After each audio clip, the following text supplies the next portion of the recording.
Welcome to Yoda Soda Creations podcast, where friends who are trying to visit the recent versus doubleheader for the year, and guess who lost the bet? Yeah. So, reason for doubleheader is, the internet up by the Seattle airport sucks. I mean, it really, really sucks. I couldn't even log into the subway app without being hooked up to the hotel's Wi-Fi.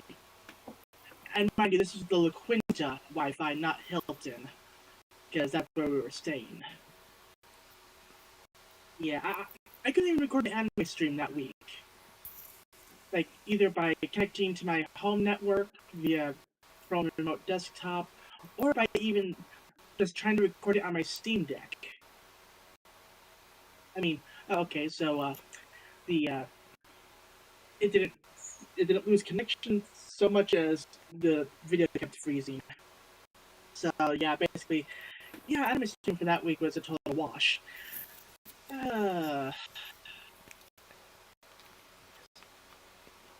Yeah. Speaking of convention stuff, oh boy. Well, actually, I should probably start on Monday. Start with Monday, Sunday, whatever. Point is, Sunday, Monday, Tuesday were fairly standard, normal such days. Didn't really do much aside from like prepping for the convention, packing and all that.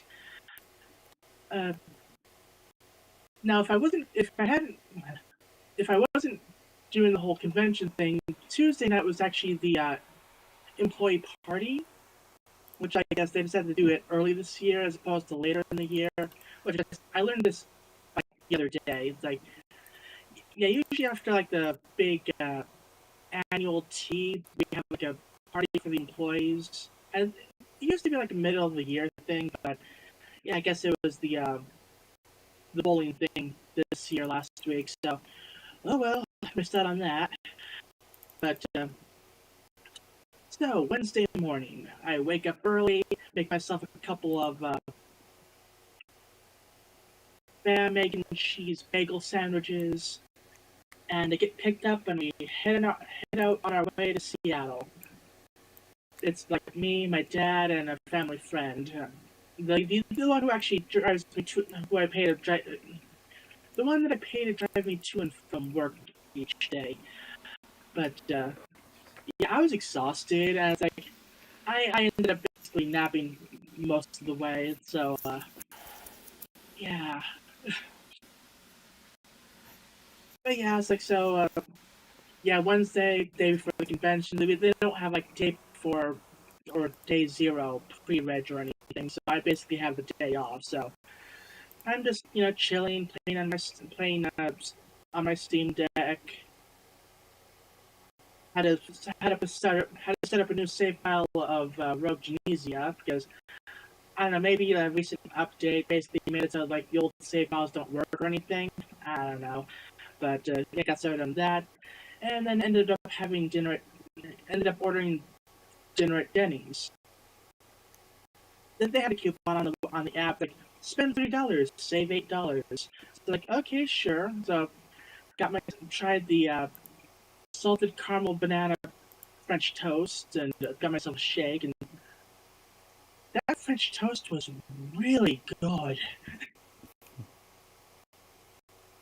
Also, they ended up giving me like an extra dessert for some reason. Like, okay, more sugar, sure, why not? Like, it came with ice cream, so I can't exactly put it in the fridge. But day one of the convention, I do some panels, I do some shopping, I basically do the weekend. I do a bit of shopping from the vendors hall here and there. Do some stuff for me, some stuff for early Christmas shopping since I don't have Oricon anymore. Long story short, I ended up getting like 5 presents. So huzzah! I have most of the local West Coast people taken care of. Yay! But yeah, that the usual convention stuff. The hospitality suite was kind of mad. Like hospitality used to be really good back in the day, but then it's like, oh yeah, hotels have their own restaurants inside. It's like, oh yeah, you're not allowed to have hot food and stuff. And it's like, it's like, and in this case, I'm talking about old Oricon, but we used to have like an actual proper soda machine. Those are good times. Now we just have like a bunch of a bunch of cans of soda in a fridge, and like bread, cheese, meat, other assorted dry and cold foods.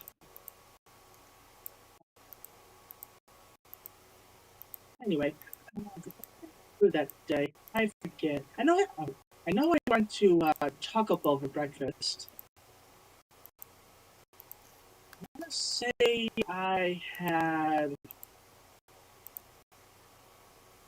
L&L. Yeah, I think I got the Masubi trio that night. Big deal, 3 Masubi for like 8 something. Friday. Friday. So Friday, that was the first day of all the anime spring sale, and with it, buy one get one free. We spent like $250. Like 16 items, and okay, not all of those buy one get one free. There were a few like pre-order things that were cheap enough, and they didn't have like full sections like no Gundam, but I mean that's fine. There's always winter. It's still in stock, I guess. I'm not too sure what the distribution rights thing if it is for Gundam over in the UK or whatever, but yeah. Point is, I'm gonna be adding a lot of stuff to my archive. But yeah, and then did more convention shopping, did more panels. That's the night I hit up. Wait, was that Jack in the Box or was that Saturday? I don't remember. I think Friday was Jack in the Box. Was it? I forget. It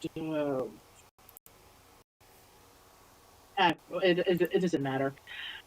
Point is, by Saturday, I started doing either Friday or Saturday. I started doing the thing with like, I go to L&L Hawaiian for dinner, get the large portion size, eat half of it, save the other half for breakfast the next morning. You know, stretch out the money. And just like doing more convention stuff. Oh yeah, I think it was like Thursday night.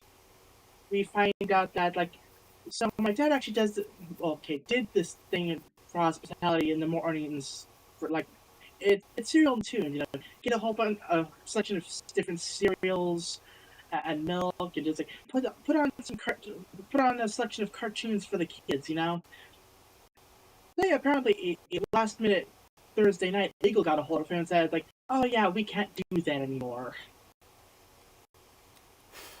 which is it's bullshit. It's like, oh wow, look, it's the fun place. I think what they ended up doing is just like putting Cartoon Network on the TV. Okay. Like, oh wow, we could have had like a curated list of Looney Tunes, G.I. Joe, and other assorted classic cartoons. Instead, we have Teen Titans Go.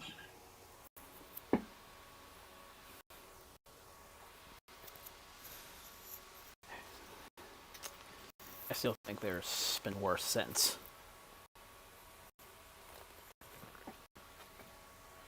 Right, also Fridays. So my dad has this tradition where every Friday, either the family friend Carla or my mom picks out a Friday beer for him. So it's like something he's never had before, usually. And since my mom was at home watching the cats and stuff, and also because it was happening on Easter weekend, and she's one of the people who does church stuff. She wasn't around. It was I put it on myself to choose the beer, and and I ended up picking out the Modelo Mango Chili. I was like, okay, that looks different. And I double checked with him that he hasn't had it before. Like he hadn't. So like that night he gets back to the room and like tries it out and like, he likes it and offers us to try it as well. Like I tried it, like, oh my god, this is actually pretty good. It's amazing because I don't actually like beer. I I mean, if I had to drink a beer, it'd probably be like a Budweiser or something that's like not really all that bitter. But it's like the combination of mango and chili just like adds the extra oomph that actually makes it enjoyable. I actually picked one up the other day to have on Monday night.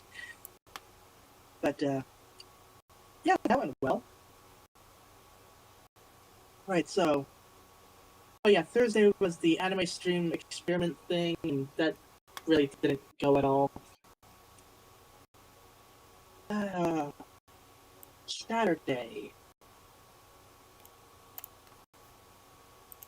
Yeah, Saturday. I'm pretty sure is when I was just trying to check the Subway app. Like, okay, is the coupon still available? And I'm at the Hilton at the convention.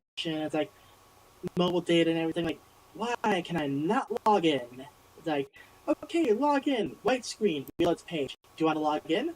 Like, and just other assorted internet just not being all that great. Which, like I said, I think may have to do with the fact that it's by the airport. I mean, at least that's my idea, and I'm sticking to it. Hopefully next year we can stay at the Hilton, like maybe get a convention rate, and hopefully their Wi-Fi will be better. Yeah, did my usual stuff. Ended up getting hamburger steak for dinner, and the following morning for breakfast. Did the usual panel stuff. I picked up some Magic the Gathering cards because hey, it's one of those conventions that sells Magic the Gathering cards. Yeah, I ended up picking up like 6 packs, 3 of Foundations, 3 of Outlaws of Thunder Junction, and I actually recorded a little pack opening video, which I need to edit at some point. But I actually got some pretty good cards, like several effect duplications. I got the Mustborn Hydra. That's like a $20 card. That's just like, oh yeah, it starts off with like 1 or 2 +1/+1 counters. If you play a land, double them. It's a green card, so it ramps very quickly. But yeah, that was really good. And at this point, it's like, oh god, I spent so much money. Oh god, what do you mean Magic the Gathering is doing a festival in a box the following Monday? Okay, mind you, I don't think I found that out until like this week. But the point still stands. Like, I've spent a lot of money. I'm gonna be spending even more money. Like, thankfully, I'll be able to put the My Little Pony comic thing on next month's credit card. But oh boy, it's like just everything is happening this month, and my first paycheck's going to be abysmal because I'll only have like 2.5 days worth of work on it.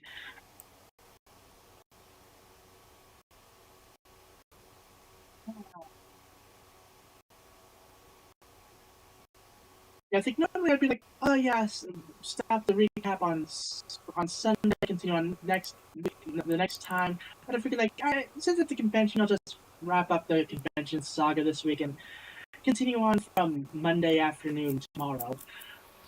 So Sunday. Yeah. Sundays like usual, last day of convention stuff. Did a few panels, some last minute shopping. Ended up getting several books, some free, some not so free. And I did help with with packing stuff up into the truck at the end, but like they usually have like this. The conventions usually have like this after party where it's like all the people who volunteer and are staff get together. It's like just like a post-convention get-together party where it's like you chill, get to take part in like various drinks and other stuff usually left over from like hospitality. But yeah, apparently for this year it's like, oh yeah, staff only, no volunteers. It's like, oh, okay, then I guess I'll just go back to the hotel room then. Yeah. Oh well. Like, supposedly they're doing something for volunteers in the summer, but like this convention in Seattle, what little good that's gonna do me. Besides, summer I'm busy in the summer. Like in August, I'm not gonna have like a single standard weekend. Like there's like either two weddings or like a wedding and a private party, and then Everfree. And then the following weekend, I'm gonna be house sitting for my parents. Well, they're out in like what, San Francisco or whatever for. Is it San Francisco? I don't know where Worldcon is this year. So it's like, yeah, August is gonna just be like crazy.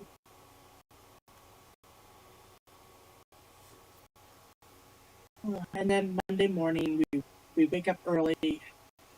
Like I basically already packed up just about everything the night beforehand. All I had to do was like have a bag for like the various snacks and stuff, and pack up my phone charger and my sleep mask and everything that I was basically used the previous night. And then like we leave the La Quinta at like 8:30 in the morning because my dad has to get back. My dad has to make sure he gets back in time to actually make it back in time for work. So like, yeah, I get home at like 11ish in the morning. This time I actually wasn't asleep. I don't know why. It's like the hotel beds were not that great. They were small, and I was sharing the bed with my dad. But I was feeling surprisingly good in Seattle. Like, yeah, I was a little bit tired, but like not the overly tired that I feel at home. Mind you, I'm sure I was just like I was in convention mode, which isn't always guaranteed to happen. Like sometimes I'll be at a convention and I'm still tired as all hell, but I mean, it worked out for me this time around. But yeah, I got home. Actually, yeah. So Sunday night, I actually decided like, okay, there's a buy one get one free coupon for Subway. I'll have a sub tonight and save a sub for tomorrow morning for the trip back. Yeah, I ended up getting the cheesy garlic steak. It's like my go-to for Subway these days, ever since they got rid of the breakfast subs. It was really good, even without heat. Although I realized after we left the hotel that, oh yeah, I probably could have heated this up in the microwave first. Oh well. Yeah, the La Quinta, like, I mean, okay, the beds were kind of small, and the quality wasn't that great. But I mean, I slept decently enough, and like, the rooms were decently sized, the shower was good. My main issue is that the key cards twice stopped working.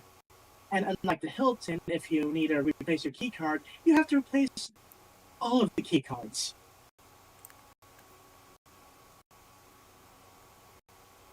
Yeah, it was kind of a pain.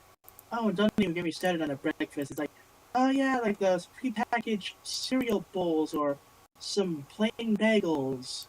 There's like a waffle maker, but I didn't see any like waffle mix or anything. So it's like, oh, I guess I'm not having waffles. So yeah, like the Quinto was kind of a mixed bag.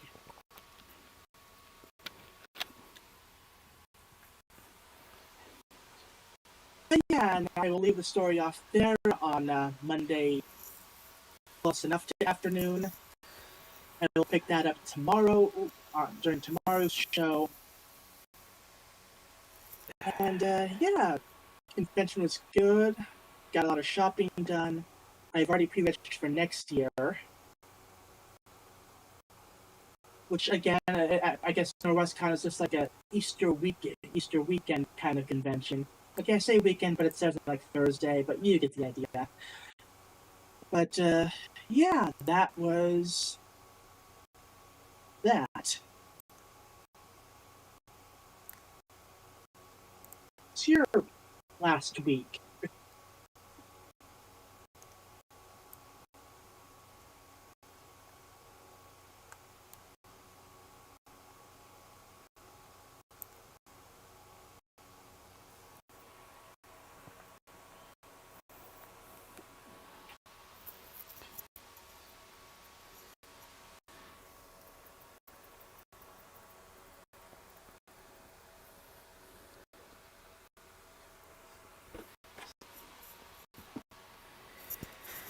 I guess I didn't take the DoubleTree attempt a bit too seriously. And second, I'd say a lot of hotel breakfasts are usually serviceable at best.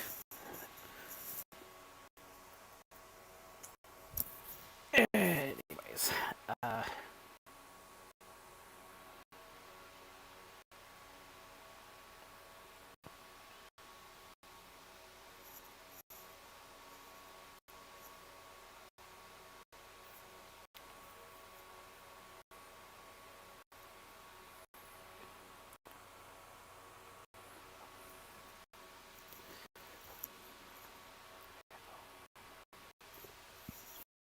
we haven't scheduled talk in addition to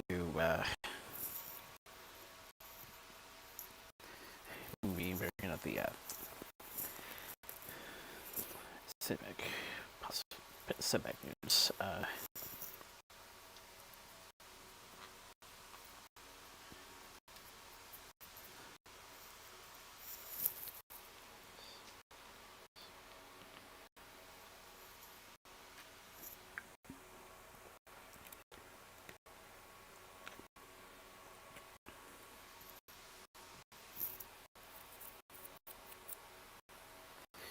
Over there, just about managed to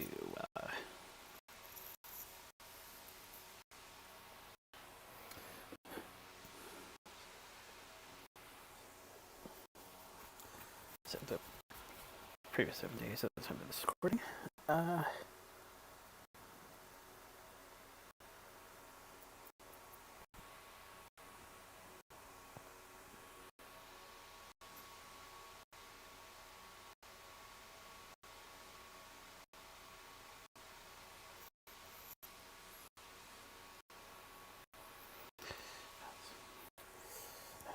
Let's put this in.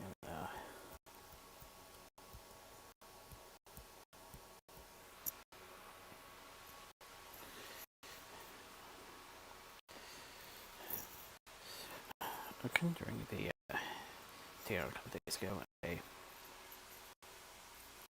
just tried to really implement.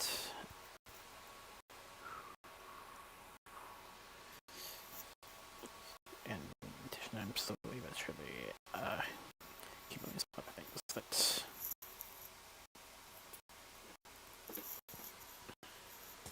we need to always forget.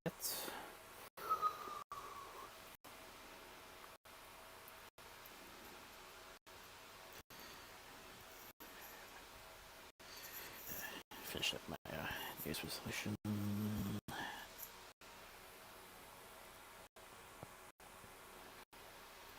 Got back on track with Twitch.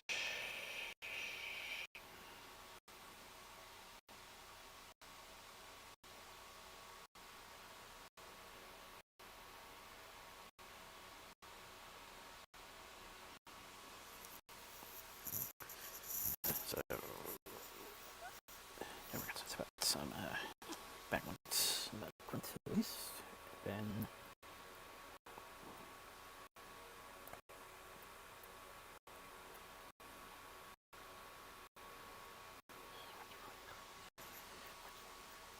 run some morning card show afterwards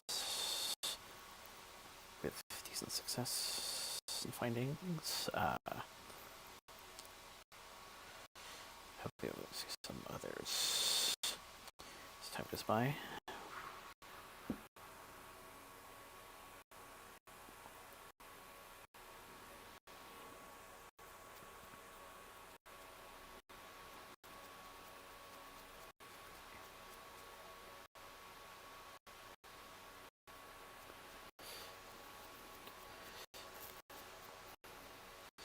And despite having to put up the weekend off, taking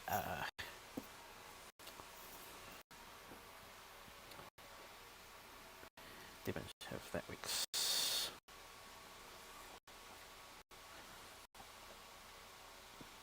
articles, highlights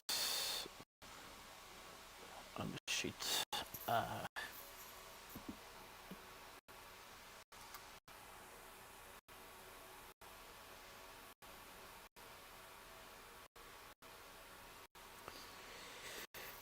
Sorry, it'll be this week's showing I'll take care of over much of tomorrow. Take care of.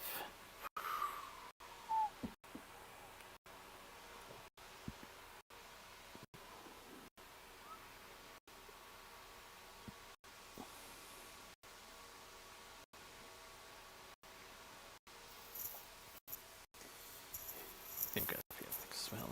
Hopefully it'll be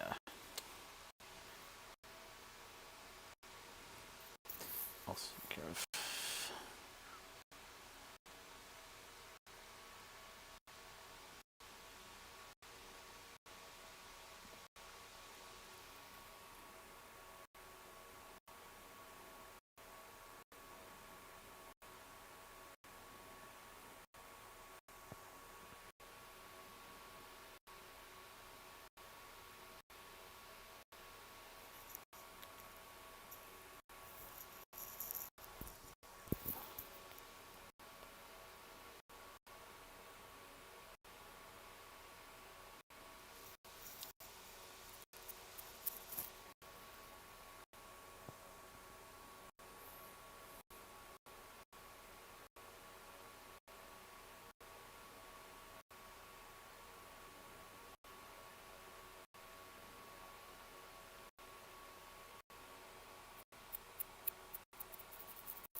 But yeah,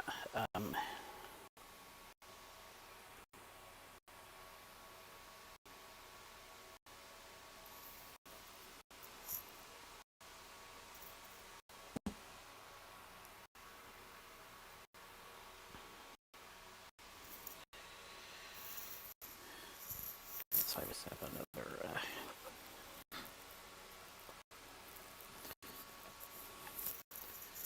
thing I'm saying. Hopefully, they won't be too much specific for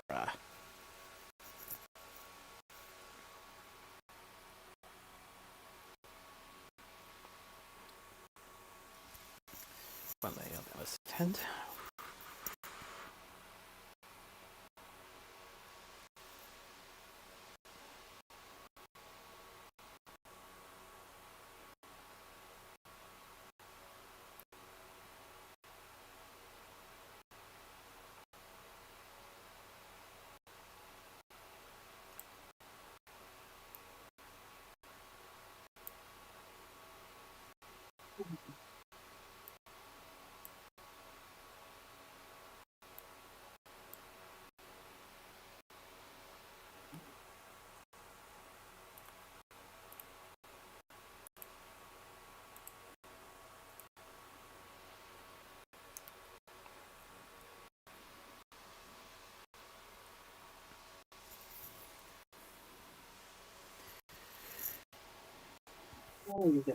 Yeah, of course, it's the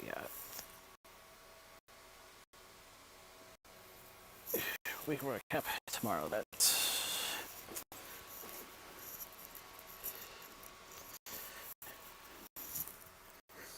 definitely has a lot of stuff going. Mm-hmm.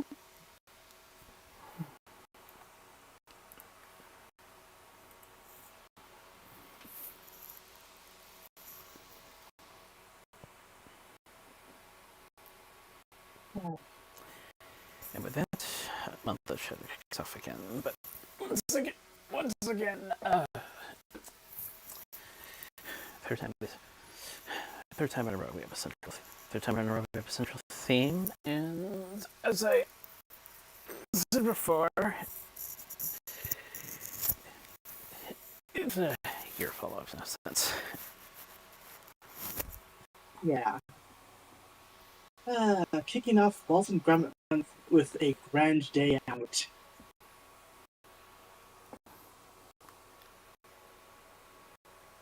Oh, they're just chilling, having a normal day. It's like, oh, what would be nice? Cheese. I hear the moon's made out of cheese. Let's go to the moon. So Wallace creates a rocket in his basement with a box of scraps. Like, this should not work. Like, how is this even? It's Wallace and Gromit. I'm not going to question it. I'm sure this is just like a standard Tuesday for him. Like, okay, yes, need some cheese for my cheese and crackers. Like, okay, have everything set up. And it's like, doesn't go exactly quickly, but it works out just fine. So like get to the moon. Like, yes, moon cheese. Like, huh, I don't know about this. Let's try a different spot. Like, you fool, that's not moon cheese. Those are rocks. If you leave cheese out long enough, it's practically the same thing. Yeah, it's like, and Wallace finds this machine, puts a coin in it, tries to like. I'm not exactly too sure what it's supposed to be. It's like, at first I thought, like, is it supposed to be a vending machine? Like, but no, there's like knobs on it, or like a drawer. Like, why is it coin powered? And like, apparently it has arms that pop out. So like, I don't know. And it has wheels. So I have no idea what this moon machine is supposed to be. All I know is that after some stuff, it gets a taste for blood and basically tries to bash Wallace's head in. It doesn't quite manage that. It's like, oh crud, we should probably get out of here. So they go back to the rocket and they like the fuse. It's like, okay, yeah, getting back home and now the machines just, like, they get home and Wallace is able to enjoy some cheese and crackers, and the machine is like skiing on the moon for some reason.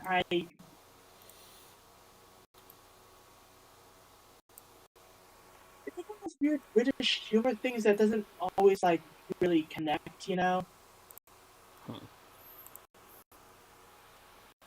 Like,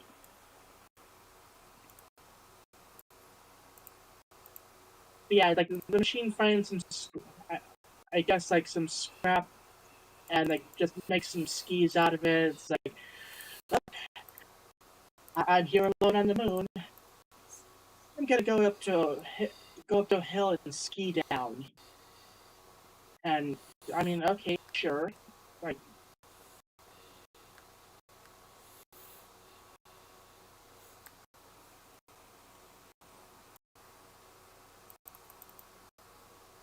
sure, it's a Wallace and Gromit cartoon, a cartoon, not a movie. So it's like it's not exactly heavy on plot. It's akin to like a Looney Tune cartoon, just like normal episode length. It's like you have like a main plot and hijinks ensue.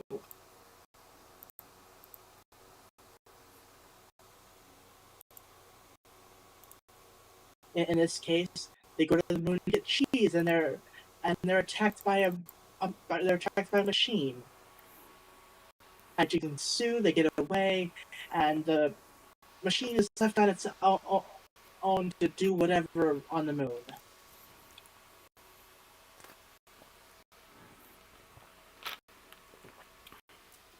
It's not a bad cartoon.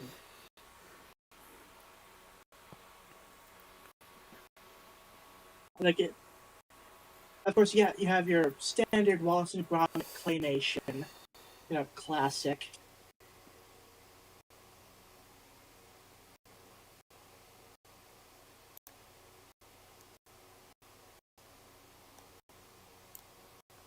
For the most part, Wallace is doing most of the stuff. Gromit's kind of there. It's like manning the machines and everything, but otherwise, it's like he's just kind of there.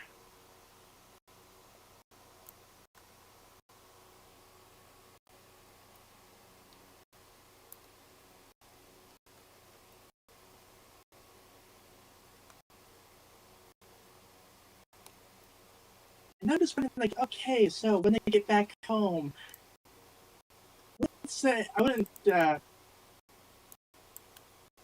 I guess the government might want to have a word with him for an unlicensed rocket launch.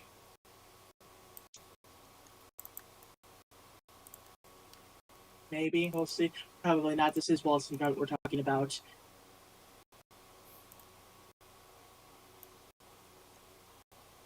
It's like I just had a comparison. It's like with Wallace and Gromit, it's usually like wacky hijinks for the week or whatever. Kind of like Phineas and Ferb.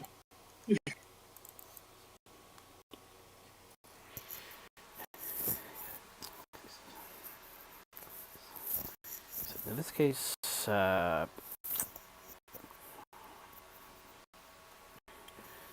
a while it was once every few years. For a while it was once every few years, and well, it'd be a lot. Well, except in this case, a lot of times it's once every few years since. Of course, certain I didn't mean that I can. Go ahead. Because we started in claymation, and of course, which Nick Park was pretty quick to learn that it was a tediating process in for this, which was his school project, which later turned into a well, later became a key figure into his long-standing partnership with Aardman. Yeah.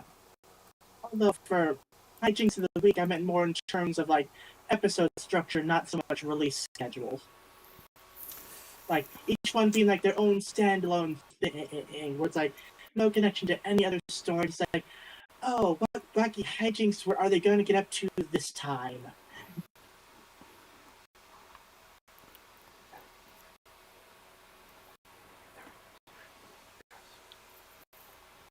Because I can easily see a Phineas and Ferb episode of them making a rocket ship to go to the moon to get cheese. Like I can easily see that.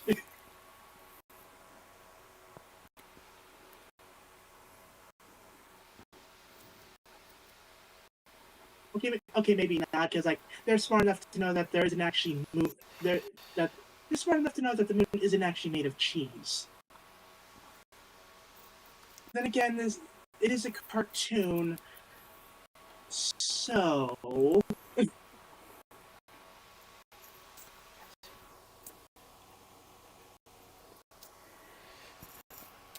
That popular myth, by the way, has existed since prior to the Black Plague. yeah. Honestly, the moon being cheese thing would probably be assigned to like the Dr. Doofenshmirtz subplot of the episode.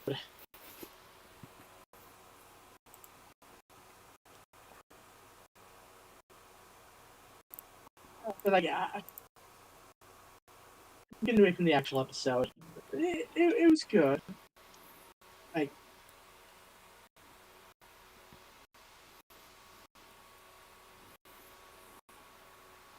again, like it's a different kind of cartoon and humor and stuff. Like, you got to adjust to the Britishness of it.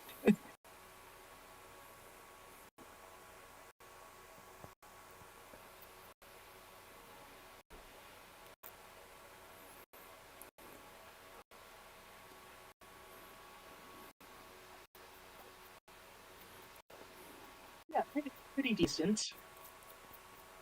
Um, I'll say this much: like, it's a very nicely furnished rocket ship.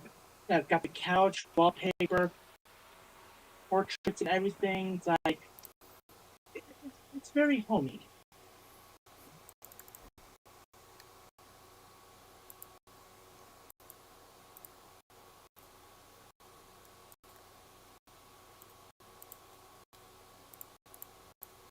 Of course, the launch process includes an actual fuse to light. Like, okay, light the fuse and let's get inside.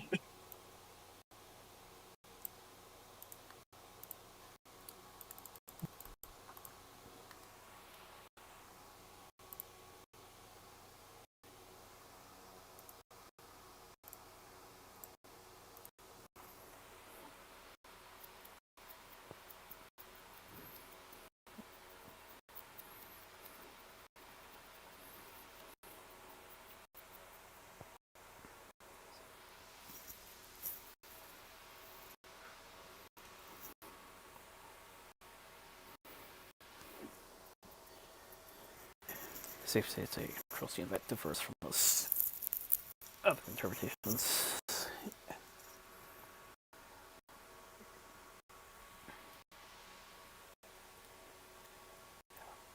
And I mean to point out there will be some loose connections, as I know the rocket ship later appears in a Titan Books comic, and there'll be a bit of a subtle reference to this in what we'll be covering tomorrow night. Okay.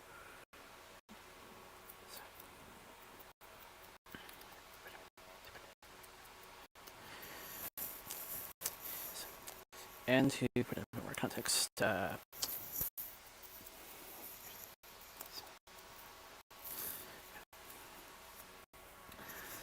point in time in Britain, kind of like spring break, except for them it's called bank holidays. And of course, like a lot of folks,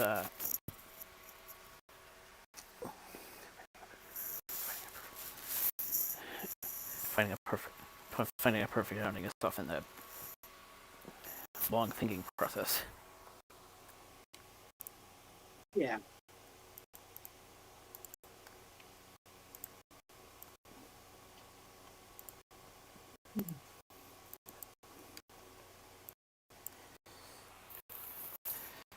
And as mentioned, eventually they'll narrow it down to the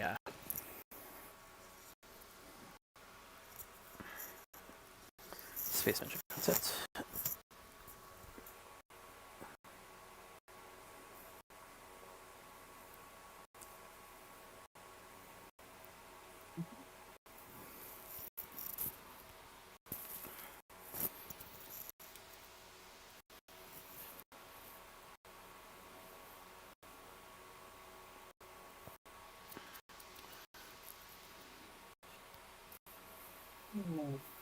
I will say this much about the animation. Like, I mean, to this day, it still looks kind of weird, but it ages surprisingly well.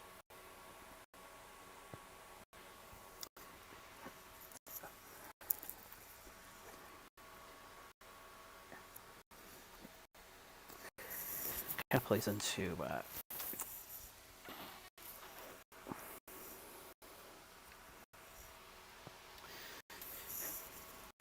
confusion some fans sometimes got with how they were arranged, how they were released in certain countries. The more cruder style, of course, showcases this is actually the first. And as the films came, things got a bit more refined.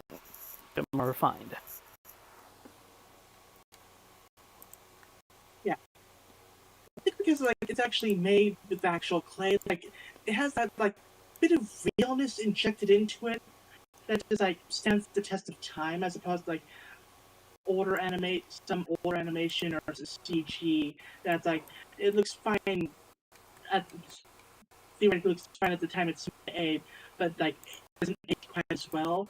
The fact that it's clay and that's an actual real thing just like helps it, yeah.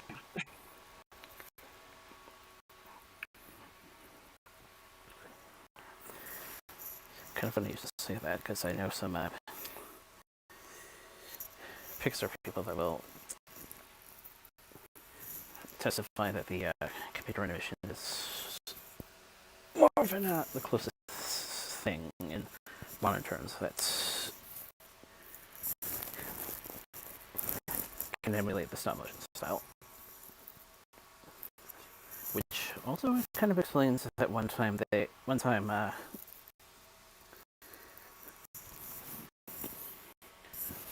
Arvin went to computers, aside from the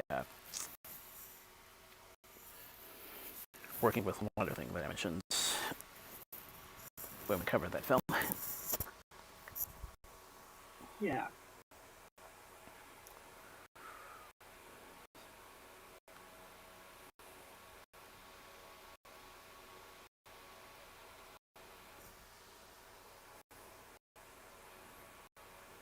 Yeah. Pretty good cartoon and a decent way to start off the month.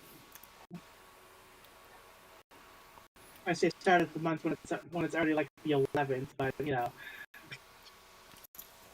get the idea. Yeah.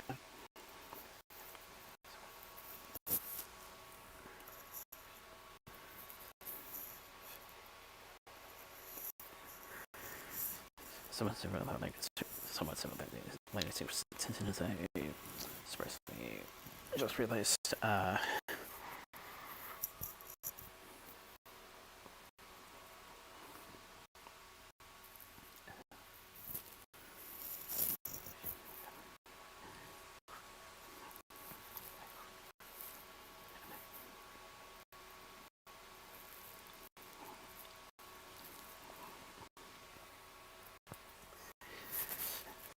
and the coin operator robot. I kind of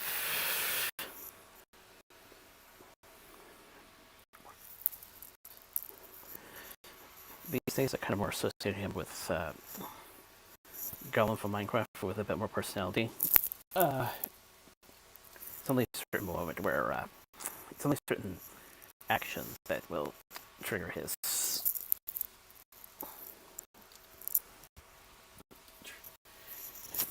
its slightly volatile nature.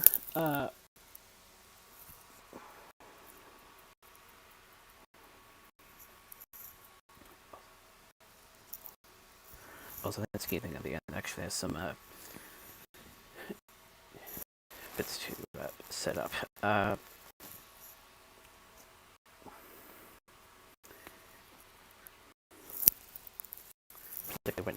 Particularly when it finds one of the magazines they brought.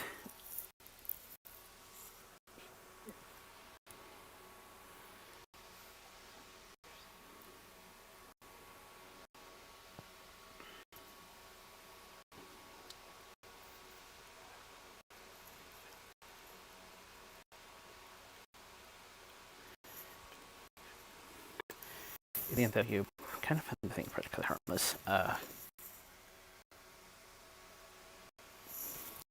Because probably will need to do some negotiations later for certain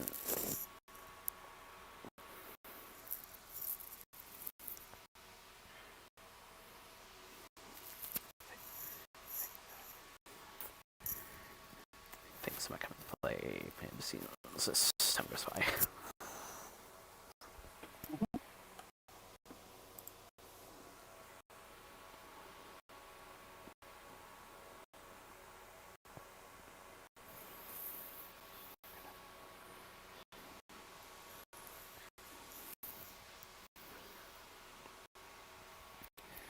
And for the few characters set up,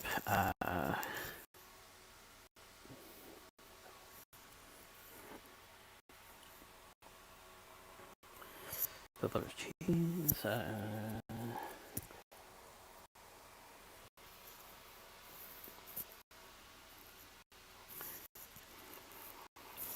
Christian inventory side of things, and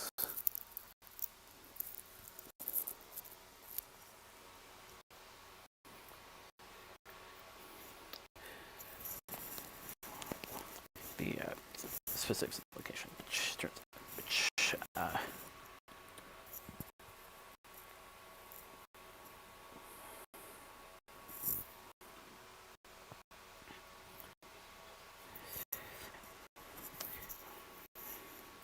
be just a development address, but more recently I found out it's kind of a fictional center for an actual city, Wigan, Lancashire. Okay.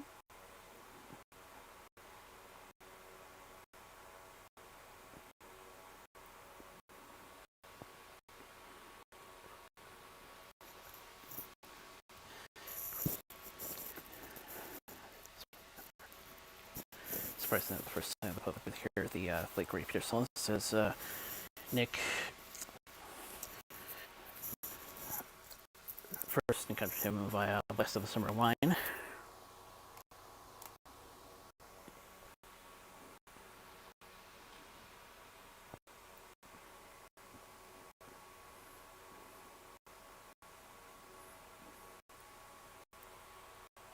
Okay.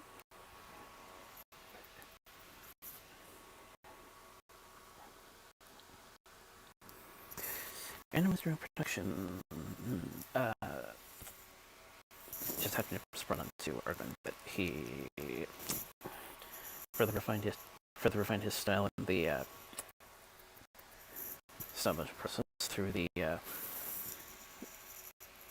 studio's own short Creative Comforts, which went on to be an Oscar winner. Okay.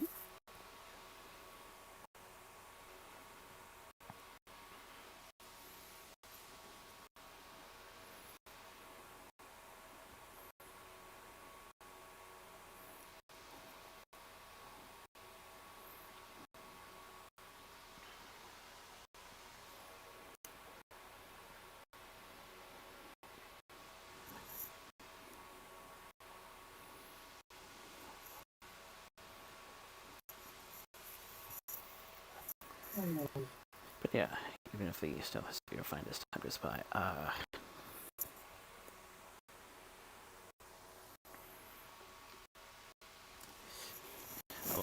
many still revere it as many still revere it amongst one of the classics, of course.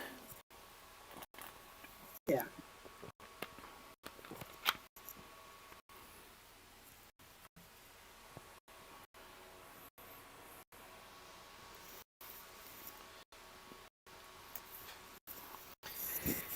Actual quote from the LA Times is Nick Parker ranks among the best clay animators of this generation. Quote from the US promo. You'll say it's an out of this world video. Yeah.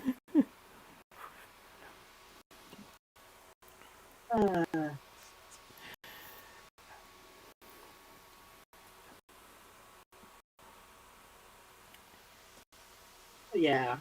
And speaking of personal direction, I'm a little bit surprised you didn't mention Cartoon Network's Cartoon Theater. They used to air these, actually.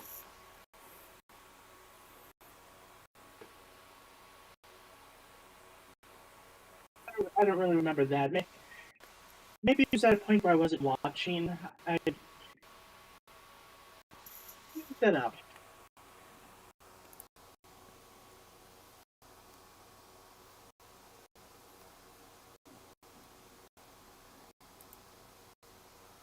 Cartoon Network's Cartoon Theater.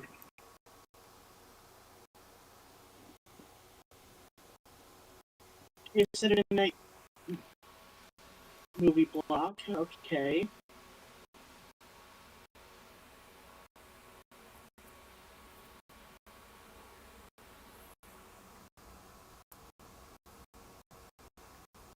In 1998 to 2007.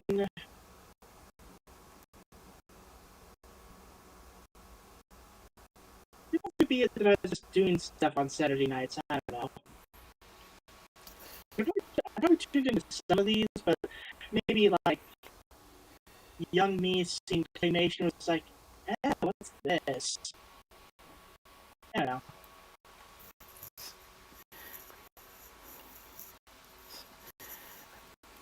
That would have been my prior experience with Rankin Bass before I over time got used to that style. I think it was safe to say that. I think it was safe to say, well, Scrub was a bit more acceptable when I was a kid. Yeah. It was probably a case of like I was either busy or just wasn't really interested at the time. Like looking at the list, they actually showed a decent number of really good movies. They also apparently played the Yu-Gi-Oh! Pyramid of Light movie at one point. Not exactly what I would have expected for Cartoon Network, but hey, what do I know?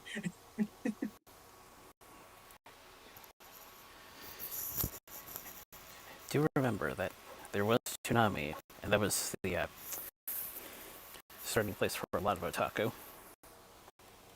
Yeah. Although I also remember that Yu-Gi-Oh! Was mainly a WB thing, so... Was it WB? Yeah, it was WB. Along with Pokemon and all sorts of other cartoons. Although looking at the pictures, I do vaguely recall the little cartoon theater. I don't know what to call it, logo, but also like the the item thing, like the I don't know what to call it, like logo slash emblem slash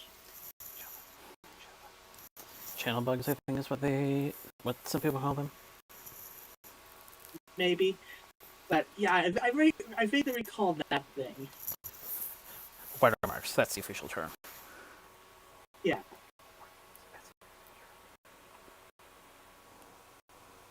I probably did watch it sometimes, but it's probably a case of like depending on what's going on at the time kind of deal.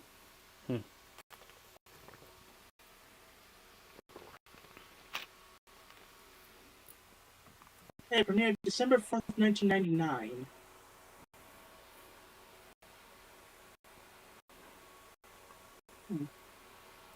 Yeah, I wouldn't know what I was doing back then.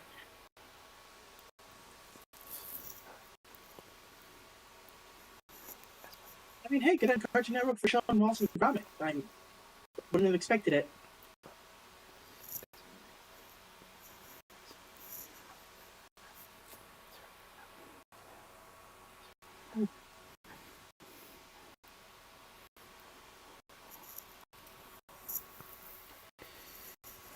Fair enough, though. I don't think I think it's been quite a while since the last time I've encountered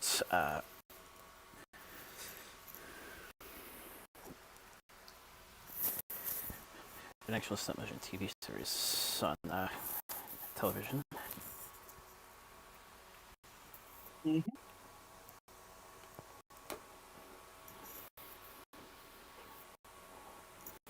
But yeah, aside from those classic VHS releases, that would have been the other time where a lot of people would have been introduced. Yep.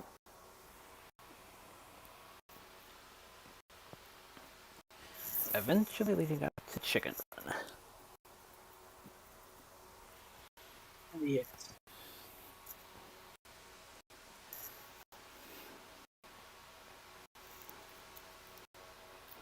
Yeah, Chicken Run was indeed a movie.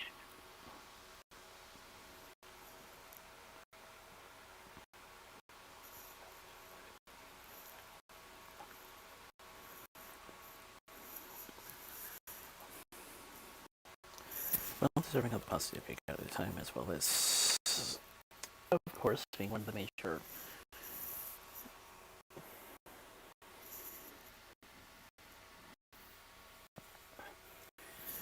shifts in terms of how the academies are arranged as a new category emerged. Thanks to that. Yep. Although I will admit that, like, yes, Chicken Run. At first I was like, yeah, people don't really remember that one that much, but it did kind of get a highlight in Kingdom Hearts. Like, no, wait, that's Chicken Little.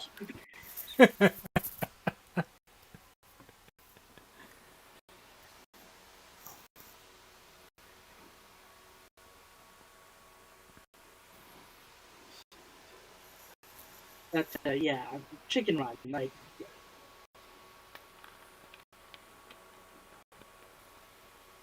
yeah, that. Uh, As you can tell, that took Nick Park and Aardman to new heights. yeah.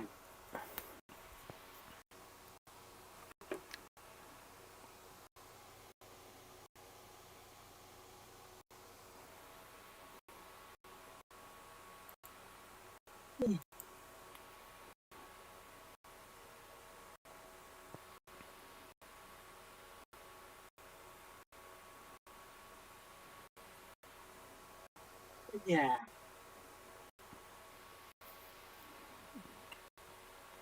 Yeah, well, some government will continue tomorrow with Long Trousers. Stay tuned until then for our discussion. Or, well, don't stay tuned until then, otherwise you'll be here all night and all of tomorrow. Basically, to hear that discussion, come back tomorrow night. Yeah, if you want to hang around the channel all day, I mean, feel free. It's completely up to you.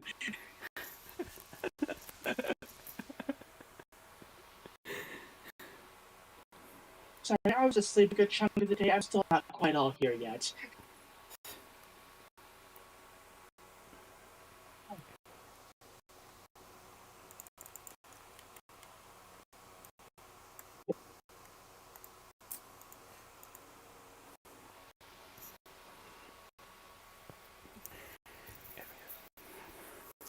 And we have something to get through in order for the next few days for my co-host at least to tackle with ease. Yep.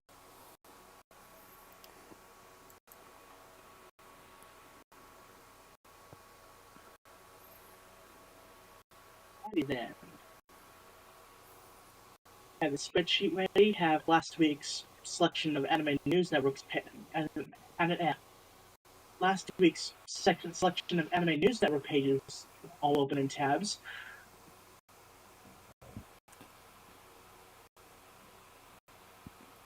I'm gonna forgo the usual other website because it's gonna be a half of like, oh yeah, this one that came out last week, and I'm not too sure if I can sort by like, oh, when was this actually can I do red type sort by post message? Yeah, I might be able to manage that. Okay, I'll put that on standby. Anyway, right, news. Ooh. Apparently, Tom and Jerry are returning in the animated Forbidden Compass this fall. Okay, that's nice. Also, keep in mind that like last week was kind of iffy news-wise because it included April 1st. So, as you know, National Avoid the Internet Day.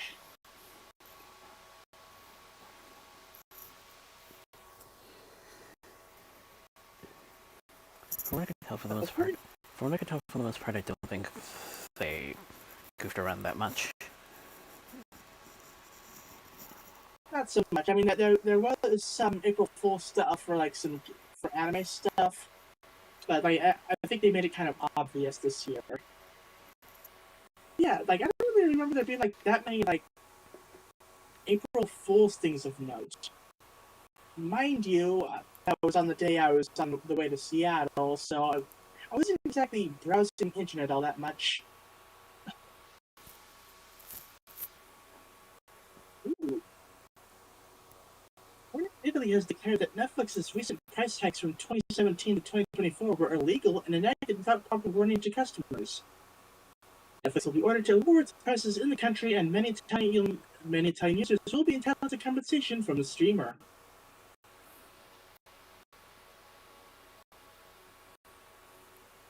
Okay. The, Artem- the Artemis 2 crew got to watch Project Hail Mary while in quarantine ahead of their mission to space. Quote, they sent us a link to view at home with our families. The movie is pretty extraordinary. The movie is a pretty extraordinary example that we can all follow. We all thought it was uplifting and inspiring. Speaking of the Artemis 2 mission, yeah, someone brought a Sailor Moon Artemis plushie over at NASA.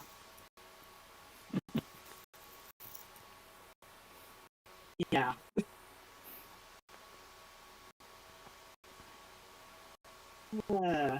That was fun.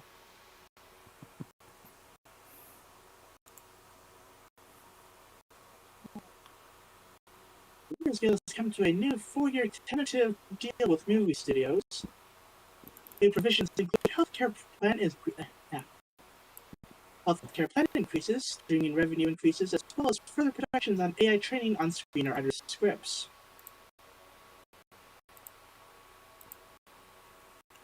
The Legend of Zelda is filming scenes for Hyrule in the same location as the Lord of the Rings trilogy.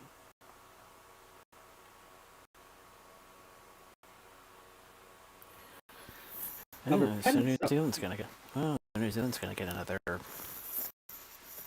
possible rise in tourism. Yep. I mean, to be fair, it does feel like New Zealand kind of fits the vibe for Hyrule, you know?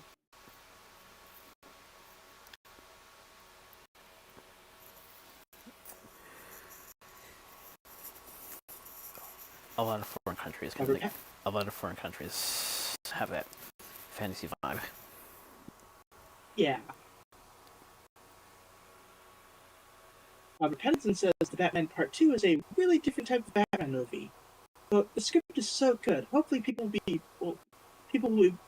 Yeah. Hold on, let me take a sip.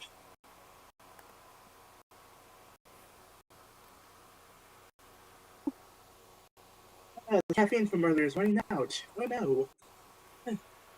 Quote, the script is so good. Hopefully people will be really pleasantly surprised by it.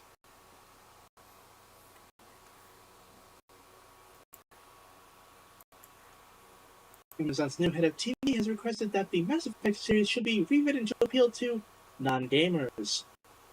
A green light for the series is expected shortly. Oh god.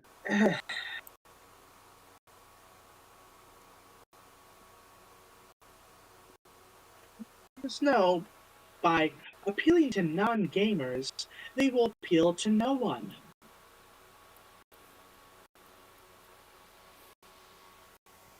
It's like, they'll make major changes, piss off the fans of the series, and people who aren't fans of the series or aren't gamers won't care because, like, oh, it's whatever, you know.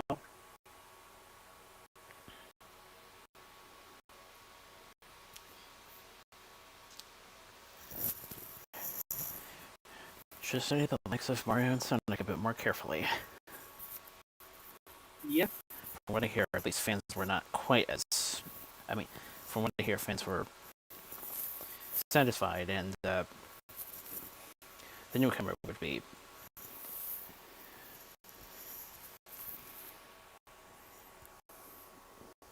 Yeah. Not too lost. Yeah, I swear, it's like, I don't expect them to do that whole thing where it's like, oh yeah, we're making this TV show based on this video game series. He said we didn't actually want to tell a story about the game series. We want to do our own series, our own story.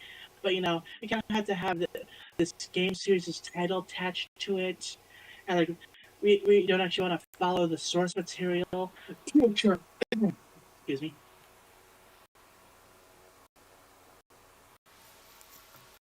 Yeah.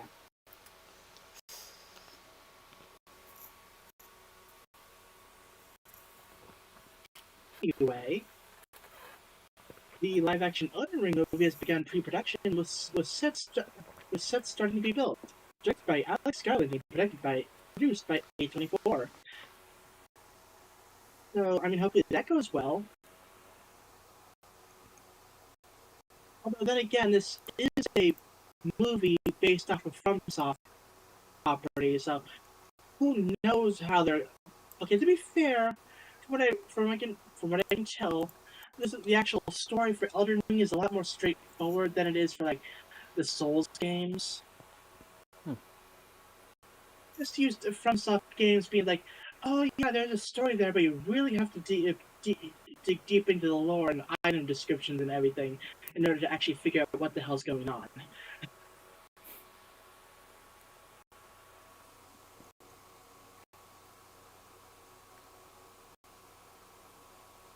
A documentary about the making of Modern Warfare 3 has been released. The documentary follows the dramatic development process that it took for the game to be made, including interviews with God, interviews with ex-Infinity Ward devs.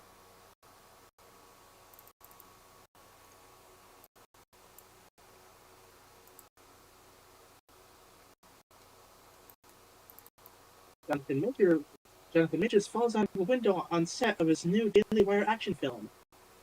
When Deadline reached out for comment about unsafe conditions on the set, the producers said they, quote, don't negotiate with communists. Like, the hell does that even mean? Are they saying that workplace safety is communist? Then again, this is Daily Wire we're talking about, so that would scam. So yeah.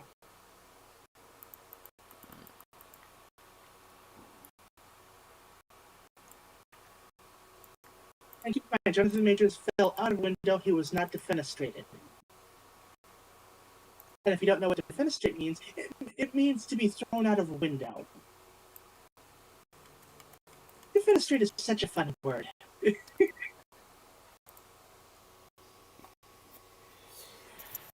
AKA what happened to Michelle Pfeiffer's Selena Kyle. Yeah. With various politicians in Russia.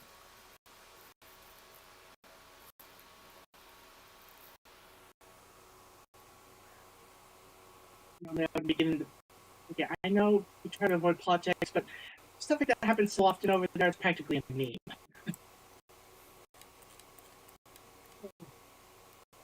In lighter news, Spaceballs 2 will release on April 23rd, 2027 in theaters, starring Rick Moranis, Bill Pullman, Louis Pullman, Daphne Zuniga, George Weiner, Mel Brooks, Josh Gad, Kiki Palmer, and Anthony Carrigan.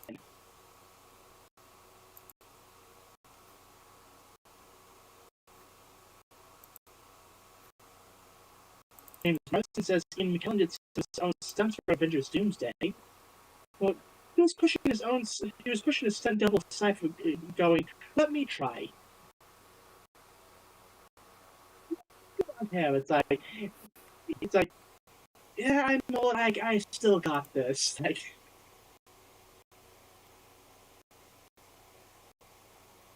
I mean, hopefully he stays safe. Nothing bad happens.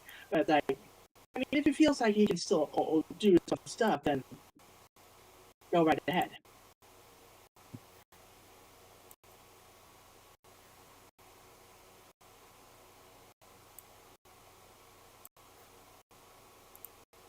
Jack Figure's Resident Evil has reportedly been described as a Ford Fury Road that is 90 minutes of all gas, no brakes. Okay. mean, hopefully it's good. We'll have to wait and see for that. Being an adaptation of a movie adaptation of a video game is always kind of iffy.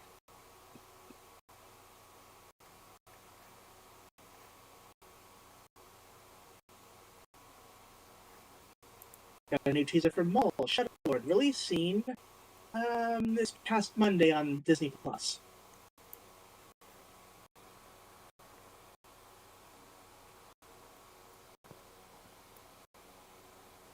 Leah Woodall will reportedly play Aragorn in the Lord of the Rings: The Hunt for Gollum.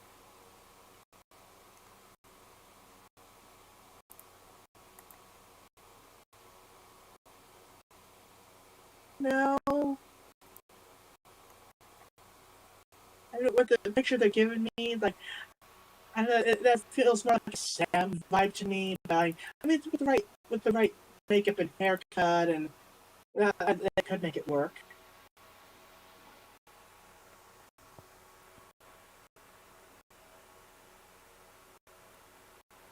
This is interesting. An Animorph series is in the works at Disney Plus. Ryan Coogler is set to executively produce. Second time those books will be a TV series, as I remember there was another one that had a brief rerun session on Kubo.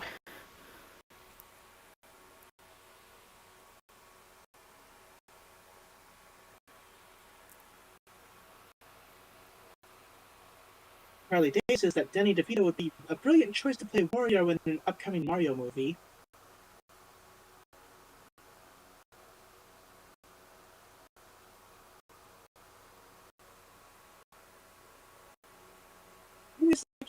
Like, I don't know. Another part of me is like, oh, they have to make his character live action, just his character. It's just like Danny DeVito as Wario live action, and the otherwise CG film.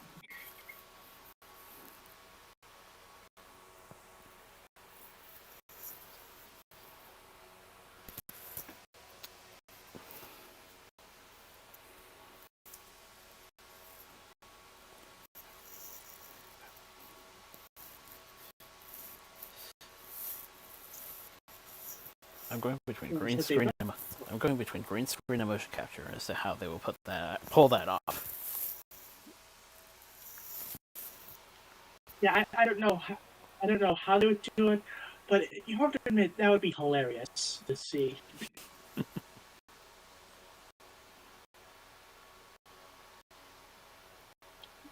Backroom says a runtime of 1 hour 45 minutes. It will be R-rated. Wizards Beyond Waverly Place will end with Season 3. Selena Gomez will make her directorial debut with the season premiere and will also return as Alex Russo.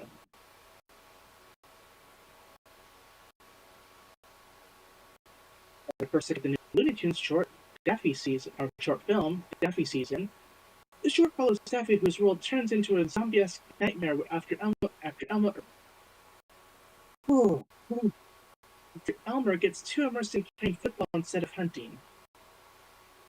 But okay.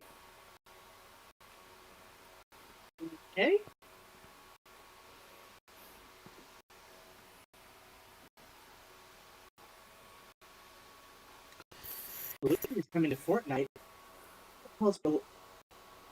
I have no idea what that is. I don't like it. Kill it with fire. It's a Dover Shorts videos and fur paint.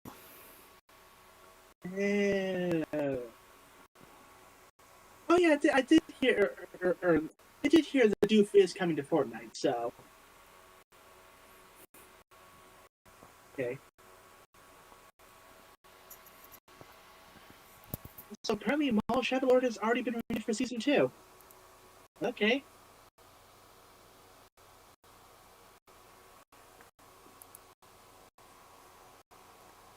First look at Lego Messi and Ronaldo, releasing in May. Soccer thing. Okay. Yeah, Messi, Ronaldo, Mbappe, and Vinicius Jr. starring a new Lego commercial together. that is something that happened. All right.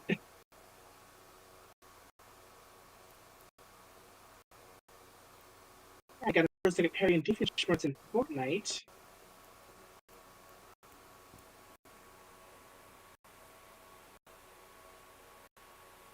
Yeah, Duke just looks like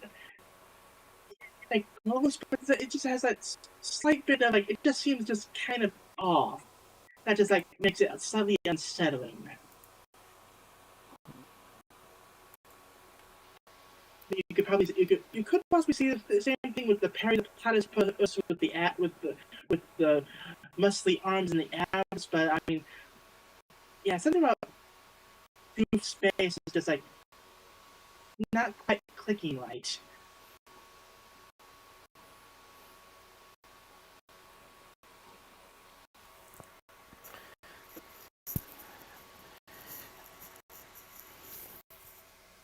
One could say the same thing when it came to those character models for the Kim Possible Time Unique. Pretty good tie-ins. Yeah. Oh, gotta first get the new Lego toast. Wait, ooh, during the show while not on caffeine. Oh boy. The new Lego Toy Story sets. Got the Buildable Lot Cell for $40, the Slinky Dog Bookend for $150, and the Alien with Pizza Planet ride for $60.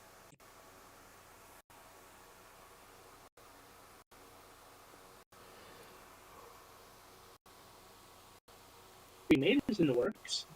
Lila and Nora Zuckerman are writing the script.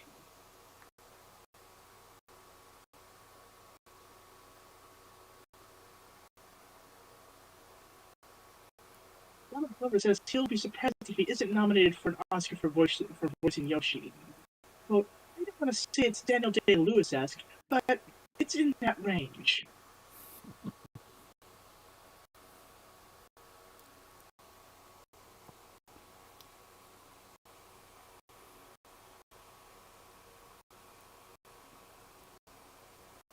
A Happy Feet stage musical is in the works. Oh god, Happy Feet. I haven't heard that name in a decade.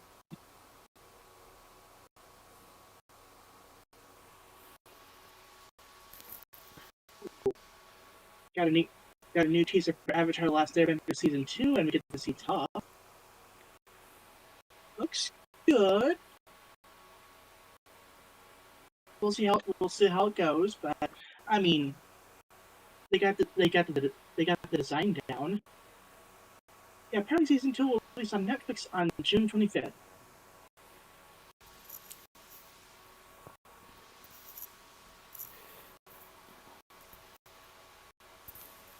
The Olaf animatronic at Disney Adventure World has had its first public malfunction.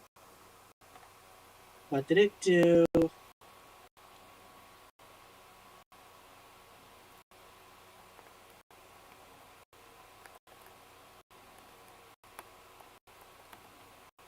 Well, it just fell over backwards, and its carrot nose broke off.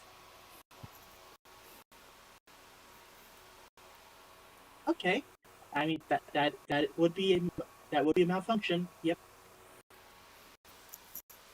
I was kind of expecting something a bit more extravagant for a malfunction, and I'm not just like, oh, whoops, tipped over backwards. Oh no.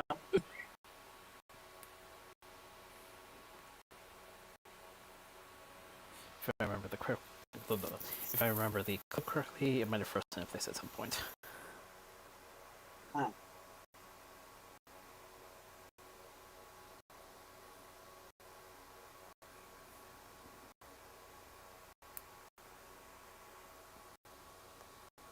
Speaking of Olaf, Frozen 3 will include Anna and Kristoff's wedding.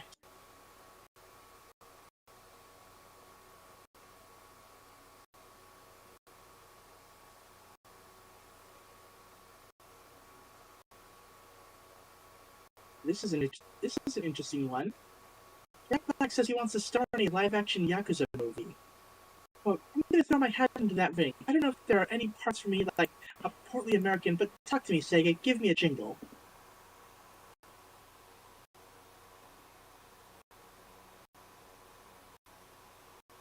I don't know how to feel about that.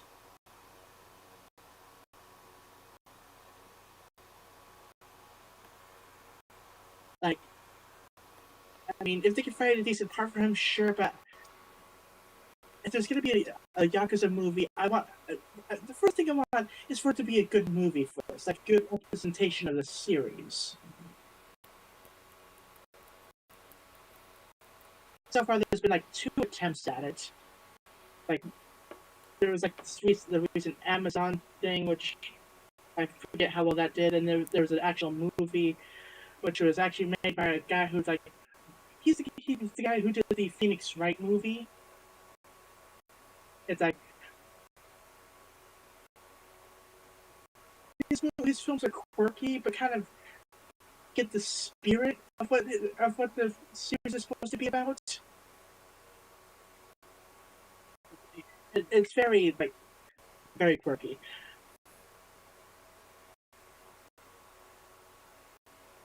Here's some Mario movie stuff. Chris Pratt explains why he doesn't say "Mamma Mia" in an Italian accent in the Mario movies. Well, I'm like, why does it make sense for a guy who's from Brooklyn who doesn't have that accent to use it so much? So it's always tough. They're like, it's written as Mamma Mia, but I'm like, if I'm expressing some reverence or some sense of, oh wow, Mamma Mia, that's not something necessarily a person says unless they're doing the Italian accent. So it's always really hard to find how Mamma Mia works. I've always tried to vary. I think that maybe why they slowed it down, take some of the stink off of it, because I'm not sure I ever fully got it right. But it's like, Mamma Mia, or I think I get what he's trying to say. It's like, I mean, yeah, it's like kind of thing for the character, but at the same time, it doesn't really fit the character, like with his background. So it's like this weird thing. Yeah, I think I understand what he's saying.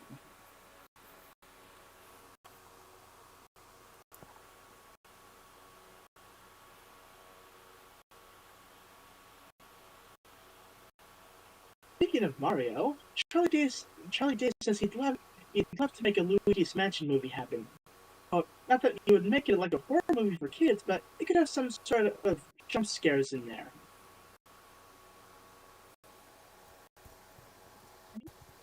Hey, I think a Luigi's Mansion movie could work. You know, you have a movie set for the Halloween season. You know, that'd be cool.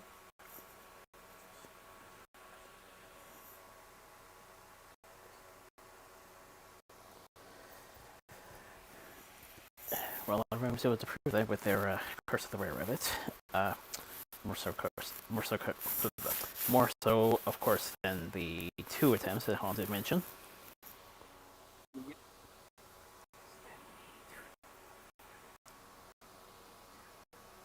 Got the new trailer for Science Saru's Ghost in the Shell anime series releasing in July on Prime Video.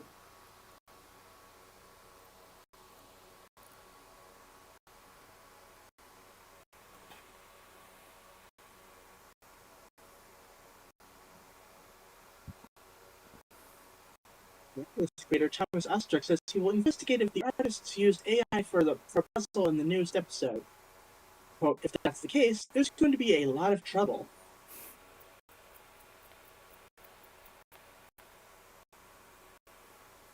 The Legend of Vox Machina will end with Season 5. It is currently in the works.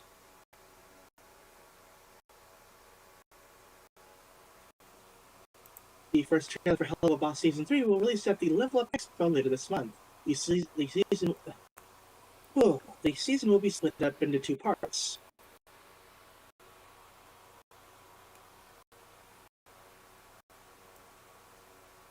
Got the official poster for X-Men 97 Season 2 featuring 16 Marvel characters. Okay, let's take a look. We got Morph is... I don't know who the green-haired is. I'm pretty sure that's Storm, Cyclops, Rogue. Don't know who that is. Cable. Jean Grey? Or either Jean Grey or the clone. Don't know who that is. Bishop? Beast, Jubilee, Professor X. Oh yeah, post-adamantium rip-out Wolverine. Nightcrawler and Magneto.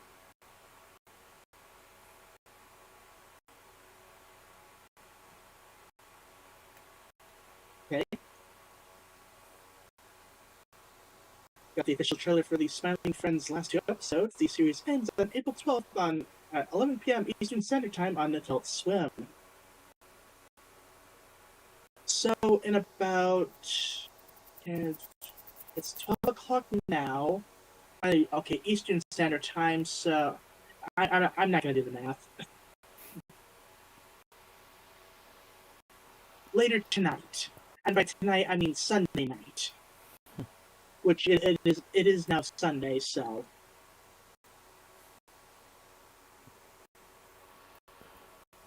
Anyway, Amphibia creator Matt Braley says he's not involved with the Steven Universe spin-off Stars of the Stars.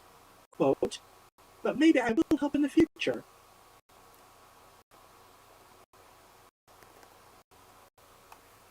So, as I've mentioned before, the Kickstarter for the Friendship is Magic Rainbow Collection is started up. And it's like, for all 5 volumes, it's like $300. I think it would be nice having the comics on the shelves. But it's $300. And part of me wants the $400 one so I can get the slipcases.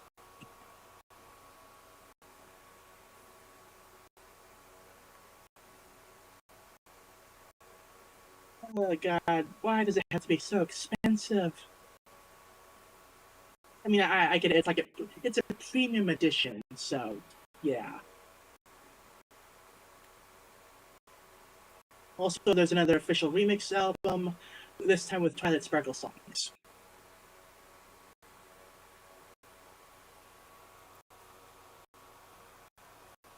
And all the way at the bottom, we have the anime and gaming stuff. Oh, right.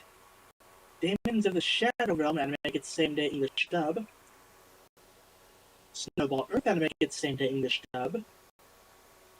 The Fable TV anime gets a second season. Hitose is in the Ramune Bottle anime's second part premieres in 2026.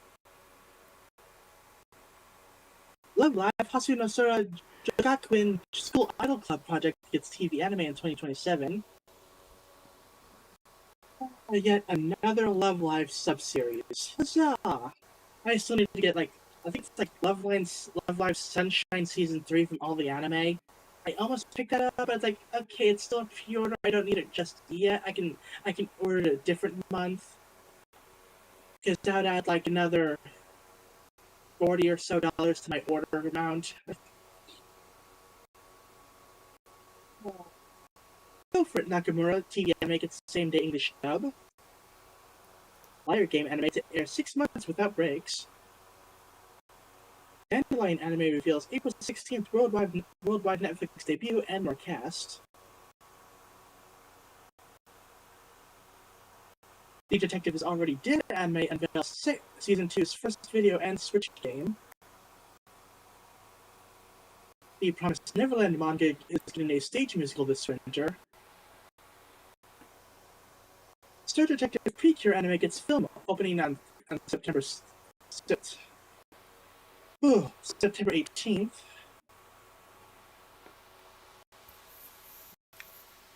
The press licenses Fate Rewinder, Fate Prototype Fragments of Sky Silver, and 6 more manga. It's like, oh my god, they're actually licensing actual Fate stuff. Now, if you guys can actually license the Fate Zero light novels, that would be amazing. Because all I've had to work off so far has been fan translations. Which, I mean, it's perfectly reasonable, but I would like to actually buy the official release. J Novel Club to release English audiobook for the Apothecary Diaries novels. Kamen Rider franchise establishes new label for animated films with first project by Aniplex and Shirogumi.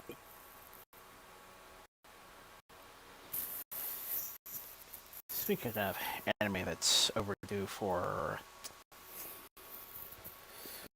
more professional dubbing of sorts, the Super Mario Brothers anime. Yep.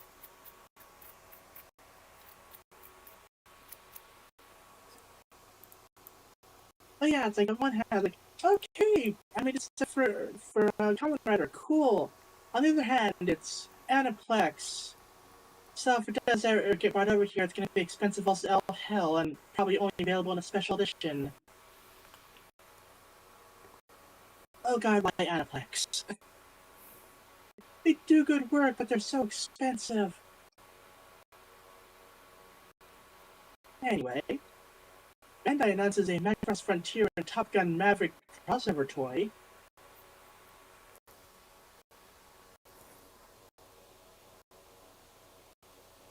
So that's interesting. It's Smoker Cat Anime announces 6 more cast members in a July 2nd debut. The US Patent Office rejects Nintendo patent involving summoning characters to fight. In a big win for Palworld.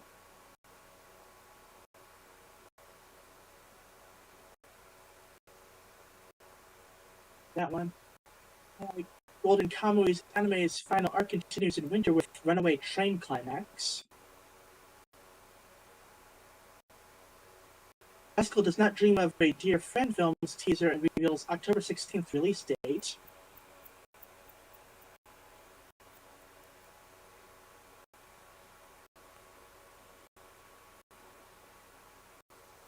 Pokemon Pokopka inspired experience opens in London.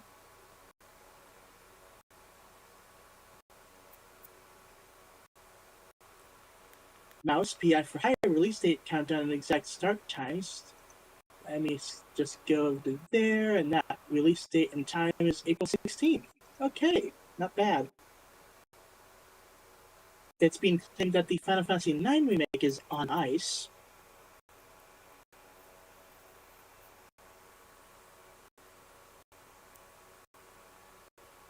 Wait, and now for my other website.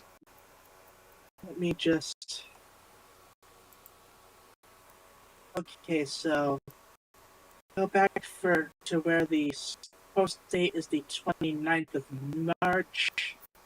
So, let's say... Can I do this? Page 9? It does work, yay! Okay, April 4th.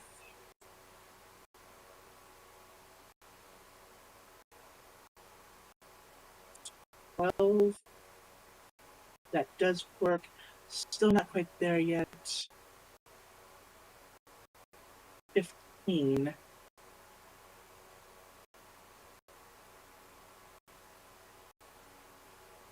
Not too far, too far.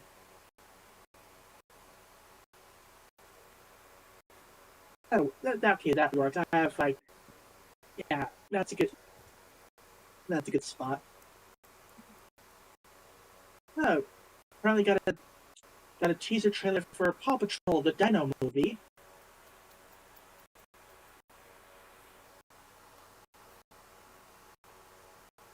Look, apparently Sophie Turner was injured on the set of Tomb Raider, which is halting production.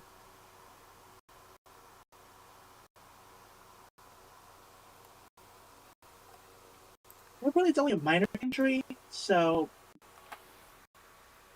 yeah.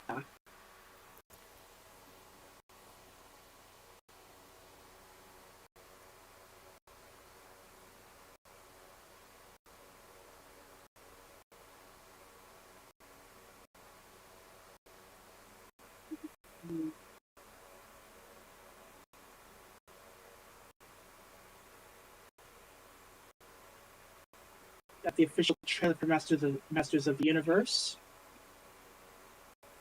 releasing June 5th.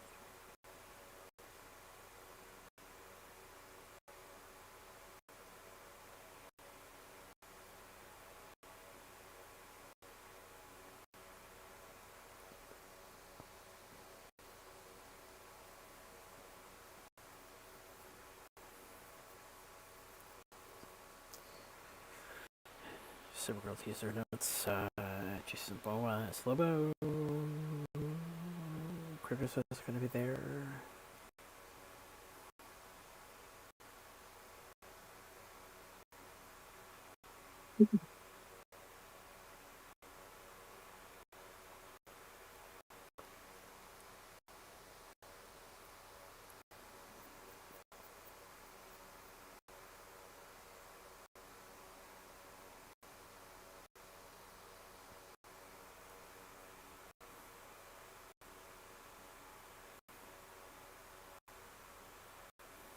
Jumanji 3 has wrapped production.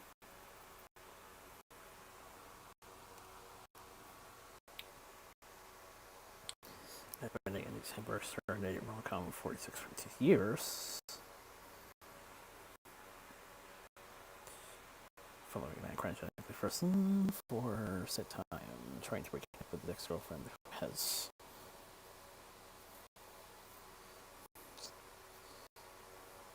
lived a full time without him.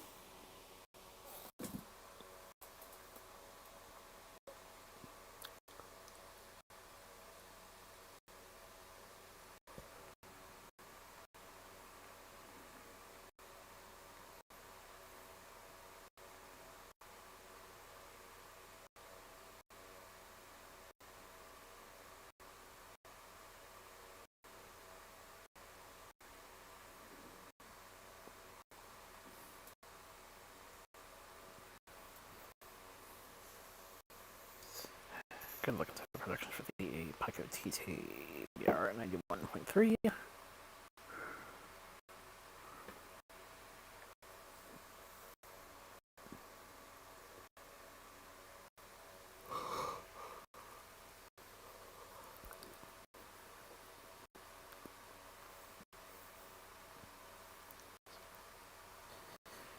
Gotta do sunlight for the Northlander. Possibly your equipment.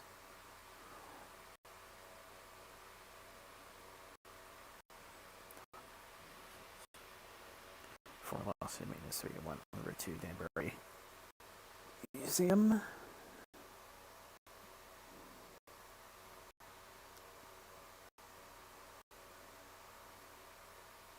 Tom Dale Boland's release for Southland's 75th anniversary gala.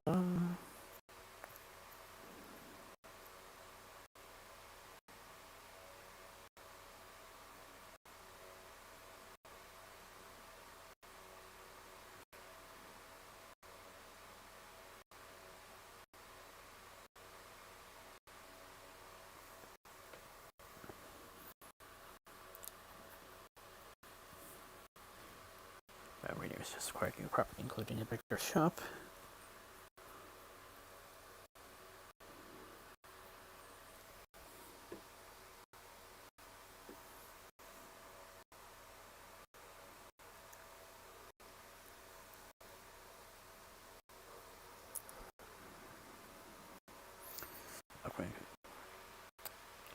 Upcoming event, Heritage Circuit, Queensland, at Queensland Pioneer Steam Railway.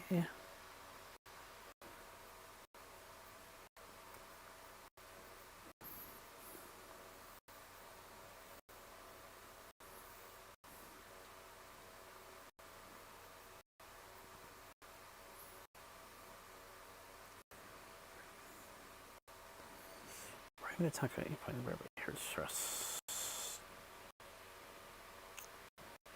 Scheduled their April opening day.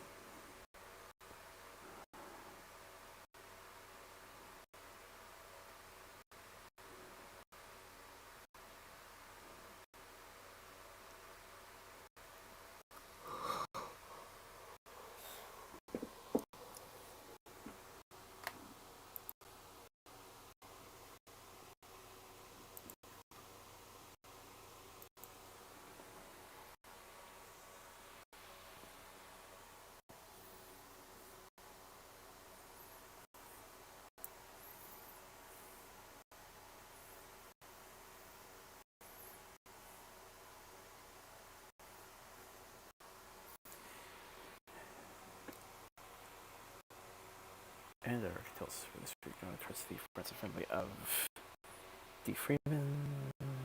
going with the rest of this. Yoshihisha, Kishimoto, Double Dragon,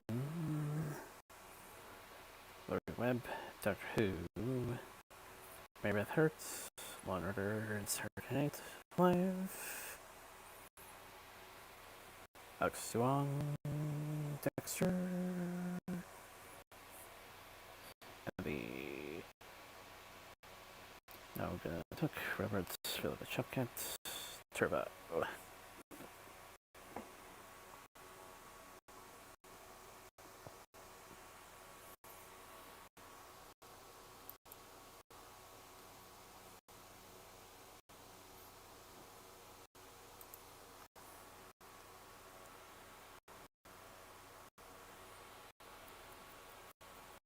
Yeah, while he does his art thing for the night, I'm going to be dipping out early as I have work tomorrow morning. So, see y'all tomorrow. Night.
So, if anything, I didn't have hard selling.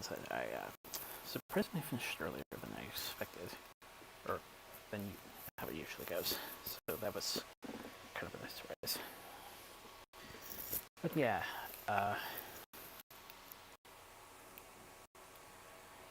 next week things are gonna get refined from most standpoint. Well, tomorrow night actually. Hope have the machine finished by then. And until which, stay safe, stay well, get back, keep posted, pray, and hopefully we will see you